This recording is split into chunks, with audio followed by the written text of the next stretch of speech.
গণতন্ত্র পুনঃপ্রতিষ্ঠা হলে শেখ হাসিনা দেশে ফিরবেন বলে জানিয়েছেন তার ছেলে সজীব ওয়াজেদ জয়। ভারতীয় সংবাদ মাধ্যম বার্তা সংস্থা পিটিআইকে দেয়া সাক্ষাৎকারে জয় কথা বলেন। যদিও জয় এর আগে বিবিসিকে দেয়া এক সাক্ষাৎকারে বলেছিলেন শেখ হাসিনা আর দেশে ফিরবেন না। বৃহস্পতিবার পিটিআইকে দেয়া সাক্ষাৎকারে জয় আরও বলেন, পাকিস্তানের গোয়েন্দা সংস্থা আইএসআই বাংলাদেশের পরিস্থিতি অস্থিতিশীল করে তুলেছে। ছাত্র জনতার আন্দোলনের মুখে গত সোমবার দেশ থেকে পালিয়ে ভারতে যান শেখ হাসিনা। ভারত তাকে আশ্রয় দেয়ায় প্রধানমন্ত্রী নরেন্দ্র মোদীকে ধন্যবাদ জানিয়েছেন জয়। জয় বলেছেন, হ্যাঁ, এটি সত্যি।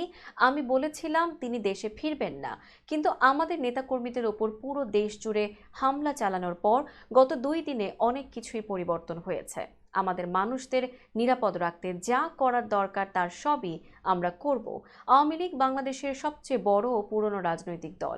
যখন বাংলাদেশে গণতন্ত্র পুনঃপ্রতিষ্ঠিত হবে তখন শেখ হাসিনা অবশ্যই দেশে ফিরবেন।